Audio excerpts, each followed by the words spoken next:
Los archivos, guardianes de la historia, tienen también la suya propia. Son hijos de su tiempo, nacidos en unas determinadas circunstancias históricas. No son atemporales. El archivo de Simancas no escapa a esta ley, pero su historia, a diferencia de otros archivos, presenta unas características singulares. Es fruto de un proyecto conscientemente concebido y planificado.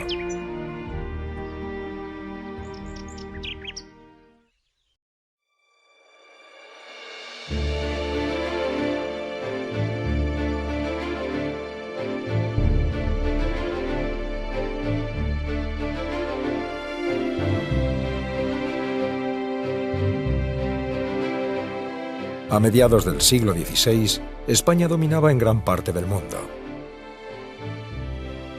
Pertenecían a la monarquía hispánica varios reinos de Italia, Flandes, Portugal, norte de África y las Indias hasta el Pacífico. En sus dominios no se ponía el sol. ¿Cómo gobernar territorios tan grandes y distantes? ¿Cómo mantenerlos unidos? ¿Cómo conocer y resolver los variados, complejos y graves asuntos que a cada uno concernían?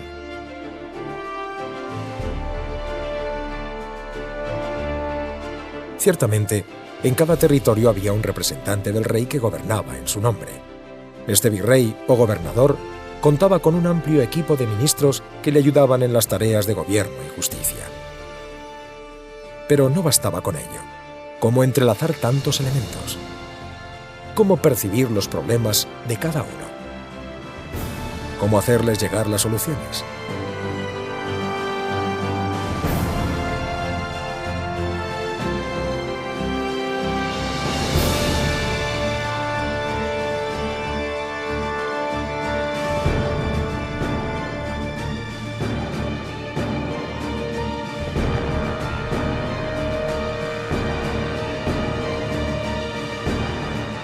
Felipe II, abrumado por la responsabilidad de tantos reinos y estados, fue plenamente consciente de que no podía administrarlos sin el apoyo de la escritura.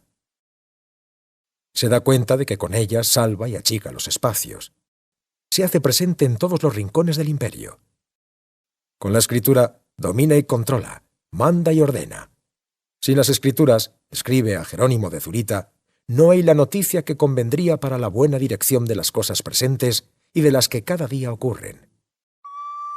Por algo dijo uno de sus biógrafos contemporáneos, Cabrera de Córdoba, que por medio de los papeles meneaba el mundo desde su real asiento.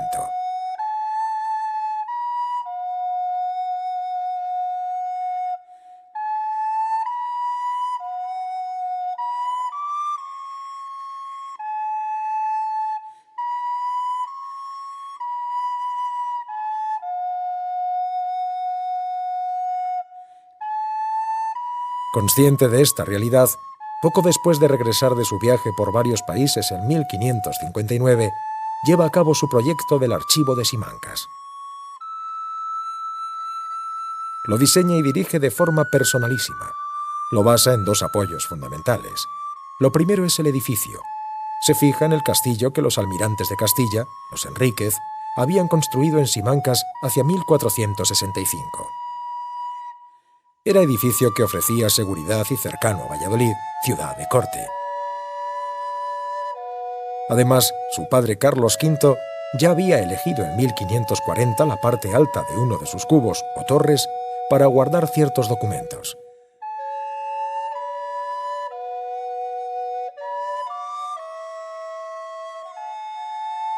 Pero la estructura de castillo no valía para la nueva función de archivo. Era necesario derruirlo y construir un edificio para el exclusivo fin de guarda de papeles. Se lo encarga a Juan de Herrera, quien hace las trazas de lo que hoy es el Archivo de Simancas.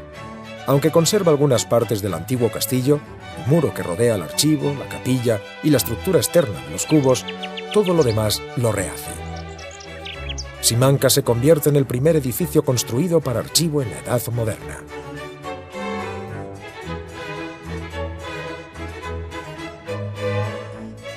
El propio rey señala cuidadosamente los espacios.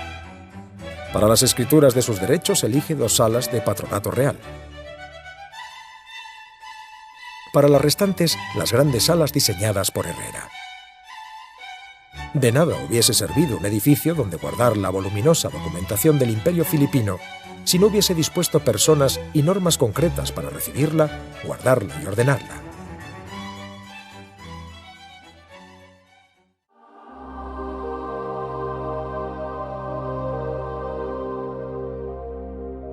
El 24 de agosto de 1588 firma la instrucción para el gobierno del Archivo de Simancas, considerada el primer reglamento de archivo del mundo. Establece una plantilla: archivero, oficiales, copistas, barrendero y portero, y describe en 30 capítulos las tareas que deben desempeñar. Es el segundo apoyo con el que se contemplaba el proyecto archivístico filipino.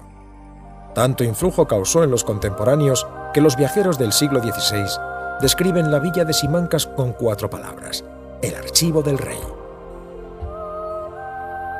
A partir de ahora, el recién archivo irá recibiendo periódicamente las remesas de documentación venidas de la corte e irá así formándose su rico depósito documental.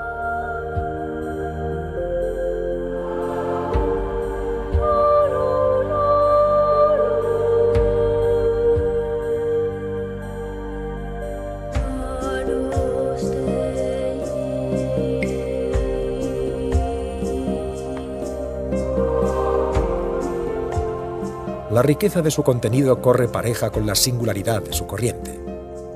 Creado a mediados del siglo XVI para guardar los documentos de la monarquía hispánica, es lógico que refleje el predominio español durante la Edad Moderna. En sus casi 14 kilómetros de estantería se guarda todo lo relativo a las relaciones internacionales, capitulaciones matrimoniales de la familia real española con las otras familias europeas, tratados y paces con la mayoría de los países, Francia, Túnez, Inglaterra, Holanda, Portugal, las relaciones diplomáticas con los distintos estados o reinos, incluso los más lejanos, preciosos documentos de Rusia, Grecia, Asia Menor, muchos de los documentos escritos en cifra, los testamentos originales de los reyes, etc.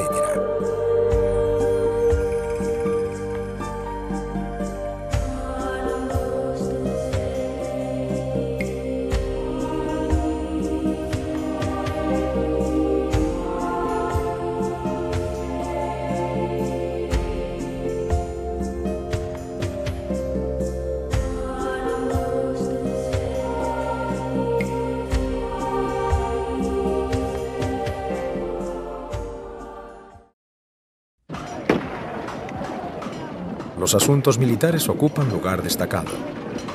Los tratadistas de la época no se cansan de repetir las palabras de Tomás de Aquino. No se desea la paz para ejercer la guerra, sino que se hace la guerra para conseguir la paz. Las ordenanzas para la gente de guerra de 1503, consideradas el inicio del ejército moderno. Las cuentas del gran capitán. Muestras de la infantería de los tercios de Italia. Relación de los buques, armamento, bastimentos de la Gran Armada de 1588. Liga y batalla de Lepanto. Fortificaciones, diseño y construcción de barcos, etc.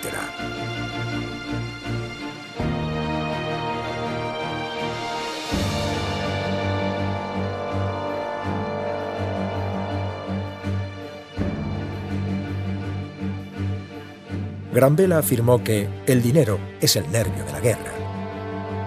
Los temas hacendísticos y económicos constituyen casi la mitad de los fondos simanquinos.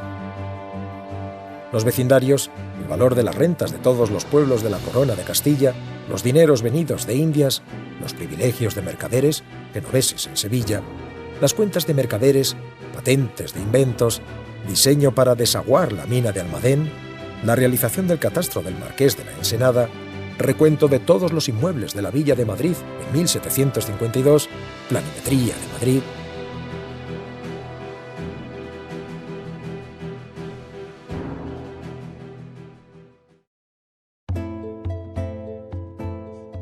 Simancas refleja la sociedad de la época moderna. Las minorías, judíos, moriscos, galeotes, esclavos y estamento nobiliar, condado de Charollares. El estamento eclesiástico, auto de fe en Valladolid, carta de San Ignacio, confesional de la reina Isabel, recepción del cuerpo de San Eugenio, Al constituirse los reyes como mecenas, en Simancas está presente el siglo de oro español. Cartas de Guevara, Cervantes, Quevedo, Góngora, Mateo Alemán, de Tiziano, Velázquez, Rubens, Pompeo Leoni, de Juan de Herrera, etc.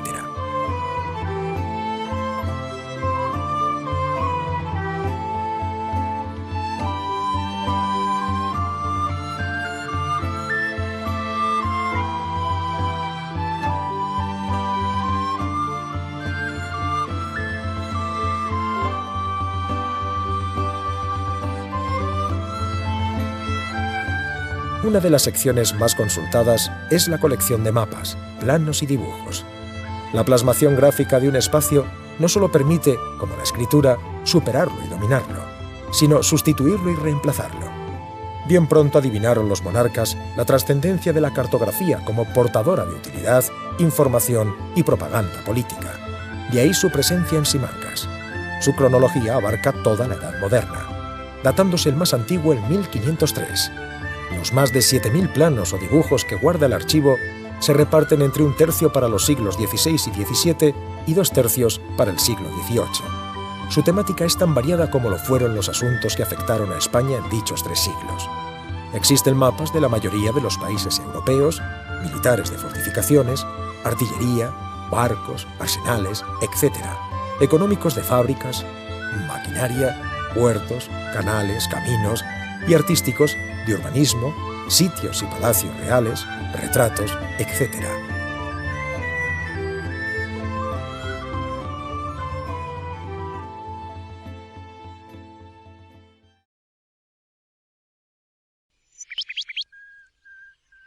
Este extraordinario proyecto archivístico, la riqueza de la memoria histórica por él generado y en él guardado, no podía permanecer escondido, restringido a la utilización que de él hicieron los organismos administrativos o las autorizaciones expresamente ordenadas por el monarca. En el siglo XIX se entra en una nueva época histórica, la Edad Contemporánea. A esta nueva realidad histórica debía corresponder una nueva misión de archivo. Si en el tránsito de la Edad Media a la moderna, el castillo de los Enríquez se convirtió en archivo de la monarquía, la época contemporánea convierte el archivo administrativo en archivo histórico. Simancas se abre a la investigación de la historia. El decreto de apertura lo firma Isabel II el 20 de abril de 1844. El estado actual de la civilización, se dice en el preámbulo, no permite tener cerrados a la investigación los archivos del reino, sino abiertos a los ciudadanos nacionales y extranjeros para ilustrar la historia. En la segunda mitad del siglo XIX, la afluencia de investigadores extranjeros superó incluso a la de los nacionales. Simancas se convirtió en destino obligatorio para indagar las raíces históricas de los nacientes países europeos, Italia y Alemania fundamentalmente.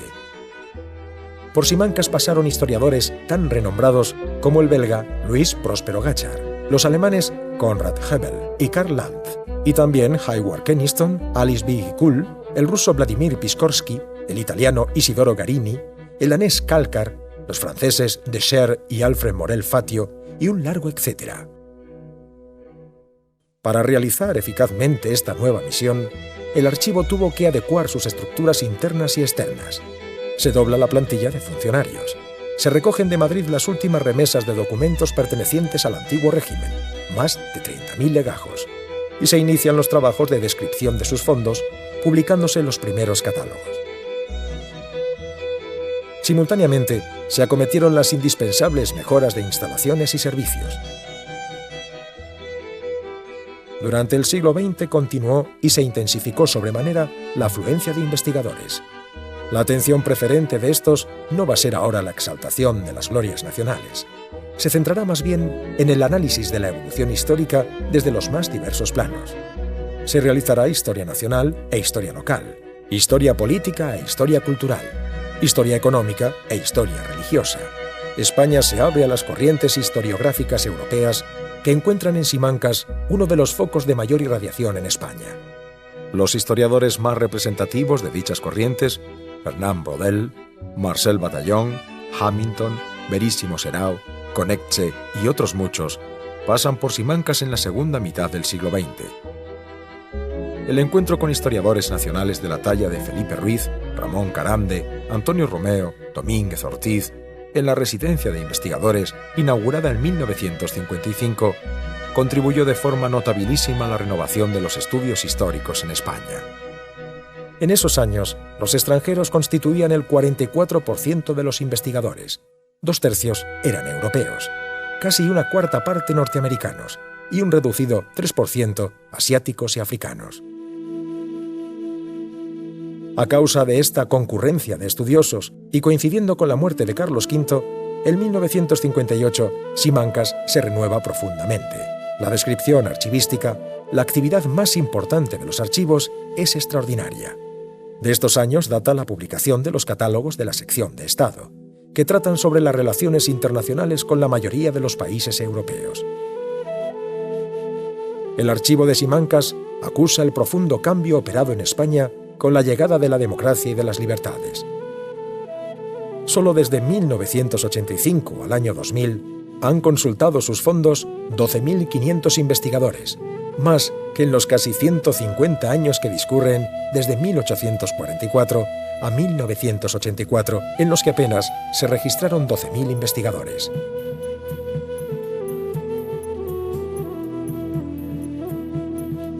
Consciente el Ministerio de Cultura del peso cultural del archivo de Simancas y de las necesidades que los tiempos actuales imponían a su centenaria estructura, destinó 9,5 millones de euros para su transformación y adecuación al siglo XXI.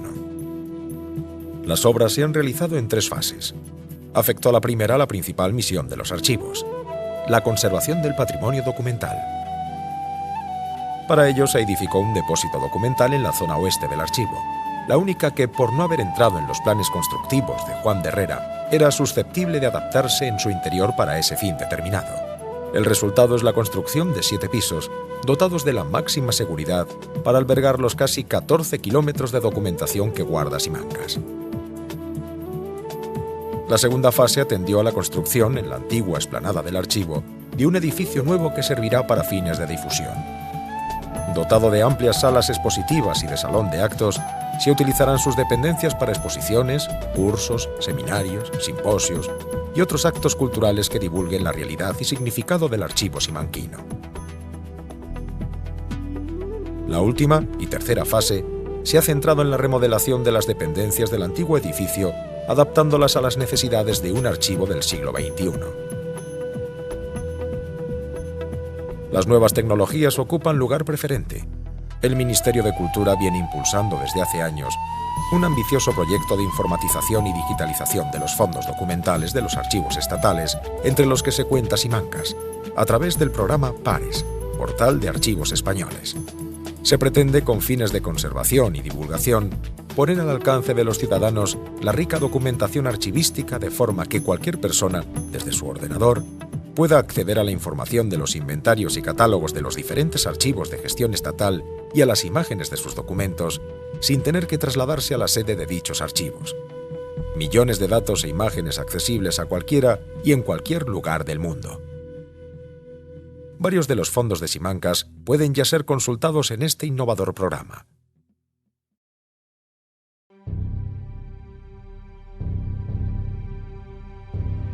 Tenía razón Diego de Ayala cuando casi con tono profético escribió a Felipe II: «Y si su majestad es servido que permanezca este archivo, teniéndose desde agora la costumbre del recogimiento y guarda de papeles, será adelante perpetuo».